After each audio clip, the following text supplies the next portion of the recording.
Hello dear students, hope you all are doing well. Now let's start our online geography class, and we are continuing chapter 5, natural and man-made disasters. In my previous classes I already discussed about natural disasters and human-made disasters. Okay, so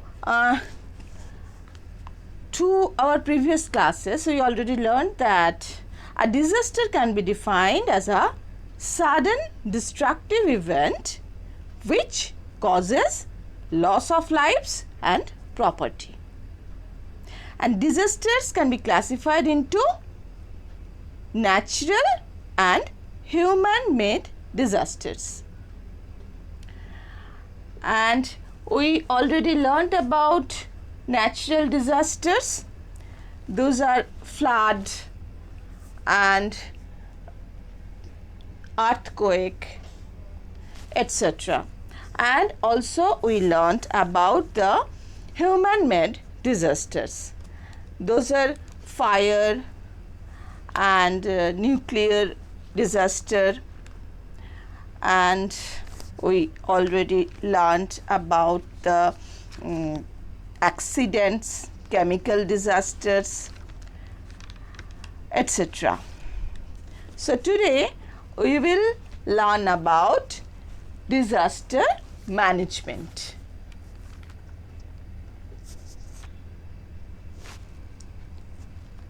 Actually, we know that disaster causes a great destruction in social life, and overall economy also suffer for the effect of disaster. So, disaster management is very much essential. Now, what is disaster management?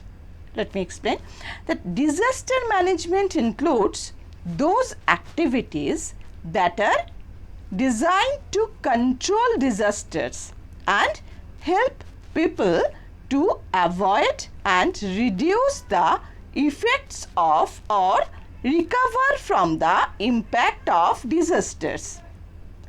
Why is disaster management essential? You know, disasters are inevitable and we cannot do anything to prevent them. However, disaster preparedness is in our hands.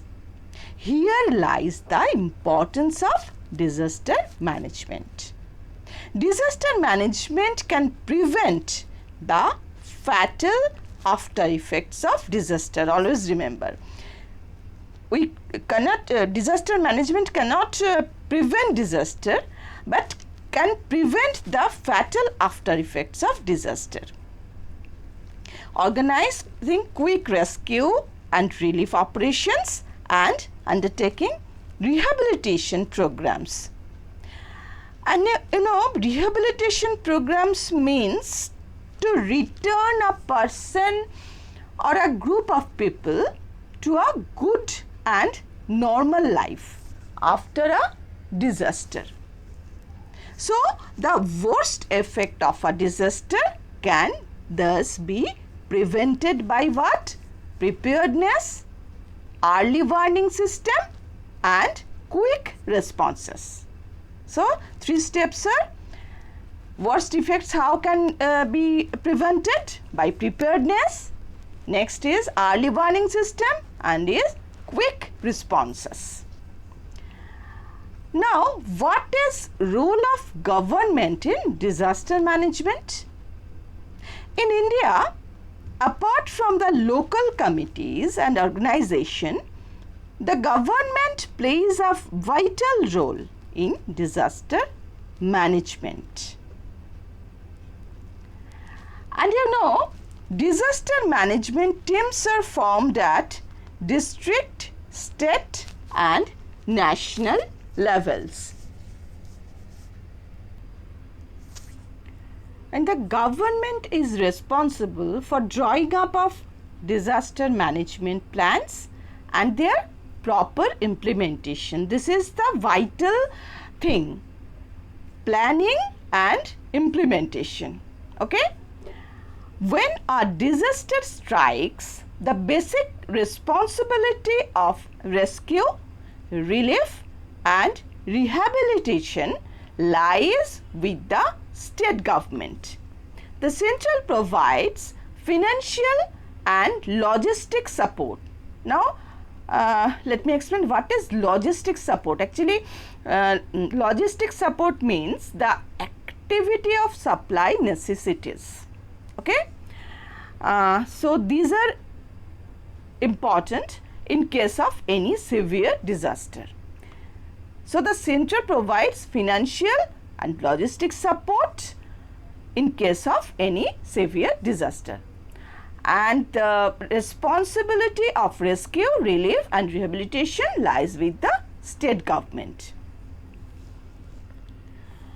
Okay. Now, I am showing you a flow chart that how the disaster management how works. Firstly, national level. These nodal ministries. At the national level, the Ministry of Home Affairs is responsible for coordinating all disaster management related activities for all natural hazards except drought. Remember that Ministry of Home Affairs is responsible for coordinating all disaster management related activities at the national level. There is a National Crisis Management Committee. National Crisis Management Committee at this level to look after the measures required for dealing with the natural disasters. Okay. So, firstly it was the national level. Next, state level. Each state has a state level disaster management committee headed by the chief minister or the chief secretary of the state. So, remember at the state level disaster management committee is headed by the chief minister or the chief secretary of the state. They look after the relief and rehabilitation of the affected community. Similarly, at the district, here you can see, next is the district, then block and village levels. There are individual disaster management committees. So, in district, block and village levels, there are individual disaster management committees which are headed by the district magistrate, block development officer. In the district, it is headed by the district magistrate. At the block, it is headed by the block development officer and Sarpanch at the village stage, headed by the Sarpanch. So, it is clear to you. First is the national level, then it is nodal ministries, then state level, relief and rehabilitation department, next district level, office of the district magistrate, next block level, office of the panchayat samiti and village level, village disaster management committee. Okay, firstly national level is Ministry of Home Affairs, and in state level headed by the chief minister, and in district level headed by the district magistrate, in block level by block development officer, and in village level Sarpanch. The main functions of these committees are to help the local administration in preparing a plan for disaster management, then conducting training of personnel and carrying out mock drills. Okay, I think it is clear to you now. And other groups, I am telling you about other groups. In case of a disaster, all the responsibilities do not rest only in the hands of the government. Local communities being the first responder to a disaster. So local communities play an important in handling the situation of crisis.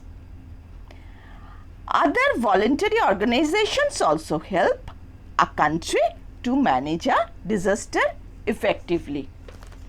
So I think this flowchart is making all the clear how the steps of the disaster management takes place in our country. Okay, now I'll tell you about the disaster management in India. So the disaster management in India, how works? In order to build a safer and disaster resilient India, the Disaster Management Act 2005 established the NDMA. Full form is National Disaster Management Authority, NDMA. The NDMA has the Prime Minister as its chairman. So the chairman of NDMA is the Prime Minister. A cabinet minister as a vice chairman. Vice chairman is a cabinet minister. So chairman is Prime Minister, then vice chairman is a cabinet minister, and 8 ministers of state handling various responsibilities of planning, policy making, preparedness, mitigation, funds, reconstruction and awareness building.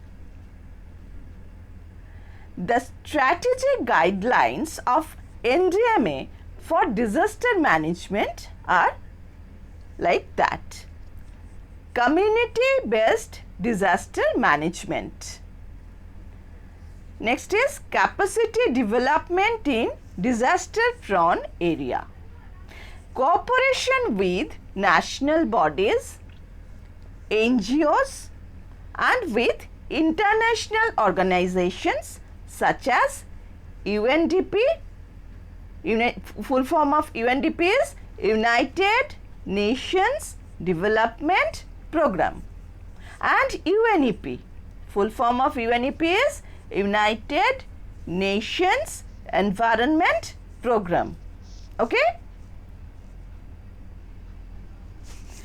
Community-based disaster management aims at lowering the risk of a disaster.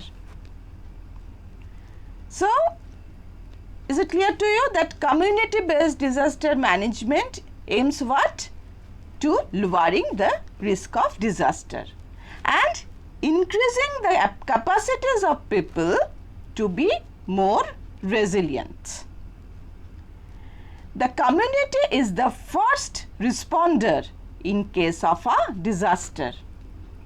It is obvious that the community must be the first responder in case of a disaster, and community preparedness is important as it can increase the capacity of the people to respond to a disaster effectively. The community is also aware of the safe zones within the towns or villages where people can be rehabilitated. Clear to you, I think, that community is always, the community is aware more than the other external bodies.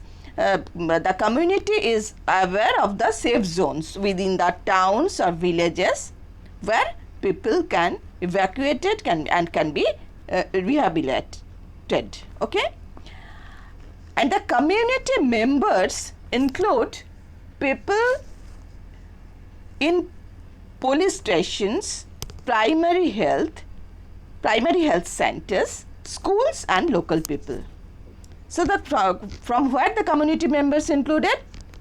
People in police stations, primary health centers, schools and local people. From there, the community members are included. And planning and execution beforehand can reduce the risk. Obviously, planning and execution beforehand the disaster commenced. it can reduce the risk. Okay? And capacity building in community would include, first point, training authorities and local communities. Develop an early warning system. This is very much important. Developing an early warning system. Next, practice evacuation drills. Then organize search and rescue operation. Search and rescue operation organizing is also very much important. After a disaster, it is very much important organizing search and rescue operations. Next is organizing health and first aid services. After disaster, this is also very much important, organizing health and first aid services. For that, people from the primary health centers are included in the committee. Build water and sanitation teams. Water and sanitation is very much important. After each and every these points are important after for the building in community. Okay, for capacity building in community. Okay. So in this way, the community or the disaster management will be more stronger, and the rescue operation and all the rehabilitation process will be speedy. Now, so that this much for today's class, and in my next class I'll discuss about the different phases of action. Disaster management operations include different phases of actions. What are the different phases? I will discuss about that. Okay. So this portion is clear to you, I think, and so you all stay safe until my next class. Bye to all of you.